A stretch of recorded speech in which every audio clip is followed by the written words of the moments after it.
Jinsi ya kujitoa kwenye vifungo vya nguvu za giza. Ni namna gani ambayo inatakiwa ujitoe kwenye vifungo vya nguvu za giza? Leo kuna watu wamefungwa na nguvu za mizimu. Leo kuna watu wamefungwa na nguvu za kichawi, yani amefungwa ulimwengu wa roho. Na moja dalili ya kujijua umefungwa, ninapotoa hii password ya jinsi ya kujitoa kwenye vifungo vya nguvu za giza, ni pale ambapo naongelea tu kiroho. Narudi, unakuta asilimia kubwa unaota ndoto upo shule ya msingi, unaota ndoto upo kijijini kwenu, unaota ndoto unaongea na watu waliokufa, unaota ndoto umenyang'anywa pochi, unaota ndoto umeibiwa simu, unaota ndoto unaona unanyolewa nywele kichwani mwako. Sasa hizo zote ni dalili ya vifungo vya nguvu za giza na unahitaji ukombozi. Sasa nataka nikupe maelekezo namna ya kutoka kwenye hivyo vifungo vya nguvu za giza. Nataka nikupe maelekezo namna ya kujinasua kabisa, kutoka kabisa kwenye vifungo vya nguvu za giza, au kutoka kwenye vifungo vya nguvu za kichawi, na Mungu akusaidie. Fuatana nami, mimi ni kuhani wa Mungu, kwa hiyo nitatoa maelekezo kiroho. Natoa maelekezo kiroho. Angekuwa mganga akikupa maelekezo ya kiganga, atakwambia chukua mtulele, chukua mtambatamba, sijui mnini, matakataka huko, angekuambia uyatumie.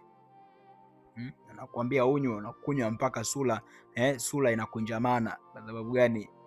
Haelewi ni kitu gani anaelekeza. Mimi nataka nikupe password ambayo itakutoa kwenye vifungo vya nguvu za giza katika unabii, katika maelekezo ya Roho Mtakatifu mwenyewe. Sasa namna ya kwanza kujitoa kwenye vifungo vya nguvu za giza, jambo la kwanza kabisa, kama kweli umedhamiria, au unapoongelea vifungo vya nguvu za giza, mtu mwingine kila akifanya biashara haziendi, kila akitafuta kuomba kazi ana vyeti ndani vyote, kasomea kozi kama 3-4 mbalimbali, kila akipeleka maombi wanayakataa, jua kabisa umefungwa na vifungo vya nguvu za giza. Kila ukipambana kutafuta kazi upati, kila ukipambana kushika pesa upati, jua kabisa una vifungo vya nguvu za giza, unakuwa umefungwa. Sasa namna ya kwanza kujitoa kwenye vifungo vya nguvu za giza ni kumwamini Yesu Kristo, kumwamini Yesu Kristo, kumpokea Yesu Kristo moyoni mwako. Kwa sababu gani? Tunapoongelea Yesu Kristo, Yesu Kristo ndiye Mwokozi, anayeokoa, anayeponya, anayerejesha. Sasa ukijiona umelogwa, namna ya kwanza kutoka kwenye hicho kifungo, muamini Yesu. Ukimwamini Yesu, anakukomboa, anakutoa kwenye vile vifungo vya kulogwa, anakutoa kwenye vile vifungo vya kichawi, anakutoa kwenye vile vifungo vya nguvu za giza. Jambo la kwanza ni kumwamini Yesu kwa Bwana na Mwokozi wa maisha yako. Ukisoma kile kitabu cha Wakolosai 1:13, maandiko anasema yeye aliyetuokoa kutoka katika ufalme wa giza. Main point hapa anasema katika ufalme wa giza, akatuhamisha na kutuingiza katika ufalme wa mwana mpendwa wake. Sasa ukitaka kutoka katika vifungo vya nguvu za giza, jambo la kwanza, hakikisha unaokoka, unamwamini Yesu, unampokea. Ukishampokea, moja kwa moja anakuokoa kutoka kwenye nguvu za giza, kwenye roho za madeni, ambayo madeni yamekuwa ni sugu. Unakopa hapa, unahamishia pale, unakopa pale, unarejesha pale, yani maisha yako yananuka madeni. Wewe na madeni mmekuwa kaka na dada, wewe na deni mmekuwa ndugu saizi, mnajuana, mnafahamiana.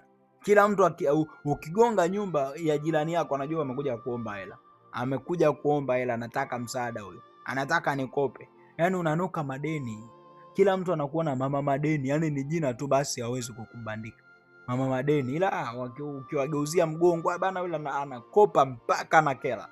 Sasa na jinsi ya kutoka nje kifungo, hebu muamini Yesu. Ukisoma kile kitabu cha Yohana 8:36 anasema, basi ikiwa mwana atawaweka huru, mtakuwa huru kweli kweli. Maana yake ukikombolewa na Yesu Kristo kutoka katika vile vifungo vya nguvu za giza, unakuwa huru, unakuwa huru kweli kweli, unakombolewa kweli kweli, bila kubabaika, bila kubabaishwa. Lakini dalili nyingine ya kutoka kwenye vile vifungo vya nguvu za giza ni toba. Toba. Ukiwa na moyo wa kutubu, ukiwa na moyo wa kuungama ndani yako, maombi ya toba ndio maombi pekee ambayo hayafungwi na wachawi, hayazuiwi na wakuu wa anga. Unajua, unapokuwa unaomba ni muhimu sana ukawa unapambana na anga, kuna wakuu wa anga wanakuwa wamelishikilia anga la huo ukanda. Kipindi cha Danieli kulikuwa kuna falme ya Waamedi na Waajemi. Wakuu wa anga walikuwa wamelishika anga, wanazuia maombi ya watakatifu. Sasa ukiwa ni mtu wa maombi ya toba hayazuiwi na mkuu wa anga wa aina yoyote. Hilo lazima ulielewe. Ukiwa na maombi ya toba, hakuna pepo wala jini ambaye anaweza kuyazuia maombi yako. Ukiwa na maombi ya toba, maombi ya toba yana nguvu ya kubadilisha majira. Maombi ya toba yana nguvu ya kukutoa kwenye vile vifungo. Unapokuwa unatubu, maombi yanapenya moja kwa moja kwenye anga, napitiliza kwenye kiti cha enzi cha Mungu, na Mungu anayapokea maombi ya toba.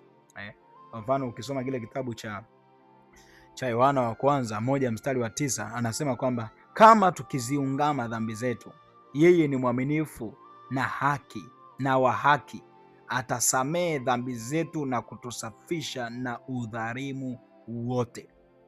Kwa kumbe tunapoungama anatusamehe dhambi. Pia nguvu za giza zinapata nafasi kwetu kwa sababu ya dhambi. Nguvu za giza zinapata matokeo makubwa kwetu kwa sababu ya maovu. Tunapotenda dhambi, ndipo hapo ambapo tunafungwa nyota zetu, ndipo hapo ambapo tunafungwa maisha yetu. Lakini unapokuwa mtu wa toba, toba inakata ile minyororo ya nguvu za giza, inakata ile minyororo ya nguvu za kichawi. Pale ambapo unakuwa mtu wa toba, pale ambapo unakuwa mtu wa rehema, pale ambapo unakuwa mtu wa kuungama muda wote, Yesu anakusaidia.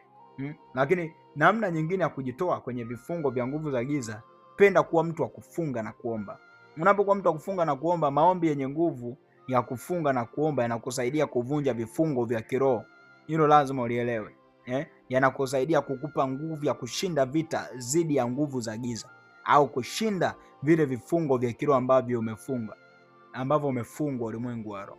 Kwa sababu ukisoma kile kitabu cha Marko 9:29 anasema, Yesu akawajibu, aina hii haiwezi kutoka ila kwa kuomba na kufunga.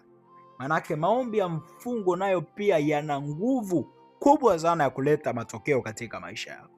Maombi ya mfungo yana nguvu kubwa sana ya kubadilisha majira ya wewe kufanikiwa. Yana nguvu kubwa sana ya kukupa ustawi na maendeleo makubwa sana. Ukisoma kile kitabu cha Waefeso 6:18, maandiko yanasema, kwa maombi ya kila namna na maombi ombeni kila wakati kwa roho. Kwa maombi ya kila namna na maombi. Maanake hapo anapoongelea namna pia kufunga na kuomba. Unapokuwa mtu wa kufunga na kuomba, utapata matokeo yaliyo thabiti, utapata matokeo makubwa sana. Lakini jambo lingine, ukitaka utoke kwenye hivyo vifungo ulipofungwa vya nguvu za giza, tumia sana neno la Mungu. Unapokuwa unatumia neno la Mungu, matokeo makubwa yanaonekana kwako. Unapotumia neno la Mungu, matokeo makubwa yanaonekana upande wako. Kwa sababu gani? Mtu yeyote ambaye anatumia neno la Mungu lazima apate matokeo katika maisha yake. Lazima apate matokeo. Ukisoma kile kitabu cha Waefeso 6:17 anasema, naipokea toka kwenye vifungo vya nguvu za giza. Unapokuwa unatumia maombi ya kufunga na kuomba, Yesu anakusaidia. Unapokuwa unatumia maombi ya kusoma neno, unapokuwa unasoma sana neno, Yesu anakusaidia kutoka kwenye vifungo vya nguvu za giza. Lakini jambo lingine, kukiri, pale ambapo unachukua imani au maamuzi ya kukiri imani na kukataa ushawishi wa nguvu za giza.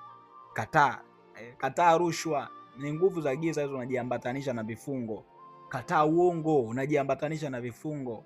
Kataa matendo mabaya, manake unajiambatanisha na vifungo ulimwengu wa roho. Kataa na Mungu atakusaidia. Kisoma kile kitabu cha Yakobo, maandiko anasema, Yakobo 4:7 anasema, basi mtiini Mungu, mpingeni shetani naye atawakimbia. Haleluya, haleluya. Lakini jambo lingine, kuishi maisha matakatifu ni muhimu sana. Pale ambapo ukachukua maamuzi ya kuishi maisha matakatifu, chukua maamuzi leo kuishi maisha matakatifu ili kuepukana na vifungo vya nguvu za giza. Kuepukana na, ishi maisha matakatifu, maisha ya kumpendeza Yesu Kristo, maisha ya kumpendeza Roho Mtakatifu. Ni muhimu sana ukaishi maisha matakatifu ili kuepukana na hizo roho. Soma kitabu cha Waefeso 5:11 anasema, Msishirikiane na matendo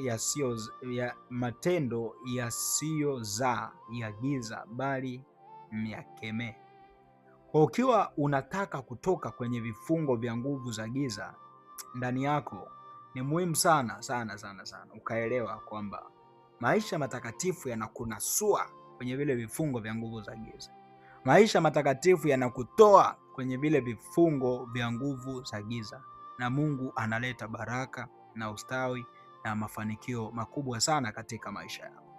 Vifungo vya giza vipo. Wapo watu wengi wamefungwa nyota zao, wamefungwa hatima zao, wamefungwa baraka zao, hawaoni mwanga, hawaoni mpenyo wowote, wapo gizani. Lakini pale ambapo utaamua leo kuomba, kuishi maisha matakatifu, jua kabisa hivyo vifungo vitakuachia. Hivyo vifungo vitaondoka katika maisha yako. Mungu akubariki sana, Mungu akutunze. Niliyekuwa ninazungumza nawe ni Kuhani Samuel Yosia. Jambo la kuzingatia, hapo chini ya video yetu kuna maandishi yameandikwa subscribe. Usiache kufollow account hii, kusubscribe, kulike pamoja na kucomment. Lakini ukihitaji mawasiliano yangu ni 0695579223. na kutakia wakati mwema. Shalom shalom, Maranatha. Asante sana.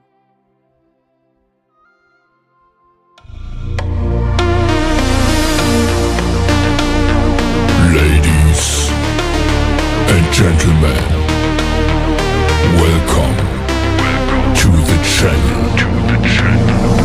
Please subscribe with notifications on.